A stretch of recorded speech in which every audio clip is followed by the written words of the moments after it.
नमस्कार. स्टुडंट पोर्टलमध्ये आपल्याला एक फायनल काम करायचं आहे, तर ते कसं ते मी तुम्हाला सांगतोय.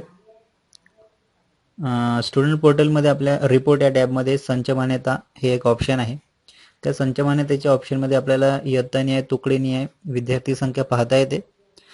त्याच विद्यार्थी संख्या आपल्याला तपासायचं आहे आणि जर ते योग्य असेल तर आपल्याला वर्क डन फॉर संच मान्यता या टॅबवर क्लिक करायचं. तर ते कसं मी तुम्हाला आता सांगतोय. सर्वप्रथम तुम्ही लॉग इन करून घ्या स्टुडंटमध्ये. ठीक आहे, आता मी ते लॉग इन केलेलं आहे. लॉग इन केल्यानंतर इथे बघा रिपोर्ट या टॅबमध्ये संच मान्यता म्हणून एक ऑप्शन आहे, त्या ऑप्शनवर क्लिक करा. त्या ऑप्शनवर क्लिक केल्यानंतर तुम्ही खाली बघा, तुम्हाला इयत्ता वाईज आणि तुकडी वाईज तुम्हाला विद्यार्थी संख्या इथे तपासता येतात, पाहता येतात. माझ्या शाळेत 2 इयत्ता असल्यामुळे पहिली आणि चौथी या 2च इयत्ता इथे डिस्प्ले झाल्या आहेत. तुमच्या सर्व इयत्ता इथे डिस्प्ले होतील. इथे बघा माझ्या पहिलीचं समजा पट मुली 0, 3 मुले आणि एकूण 3 असं आहे. तर तो योग्य आहे का? हो, जर योग्य असेल तर तो आम्ही खात्री करून घेईल की तो ओके आहे.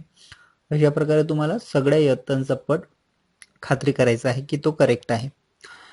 मित्रांनो, इथे समजा इयत्ता पहिली मी जर घेतली तर इथे मुली 0, मुली 3 असा पट आहे आणि या पटाच्या शेवटी एकूणात जो पट आहे त्यावर तो 3 यावर ज्यावेळी मी क्लिक करतो तर त्या वर्गाची इथे लिस्ट ओपन होणार आहे, डिस्प्ले होणार आहे.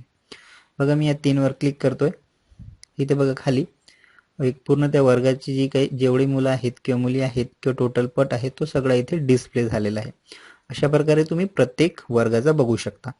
सगळी माहिती खात्री करून घ्या की ती करेक्ट आहे आणि त्यानंतर खाली हे बघा इथे एक ऑप्शन आहे कंप्लीटेड वर्क फॉर संच मान्यता. या ऑप्शनवर आपल्याला क्लिक करायचं आहे. ठीक आहे, मी इथे क्लिक करतोय.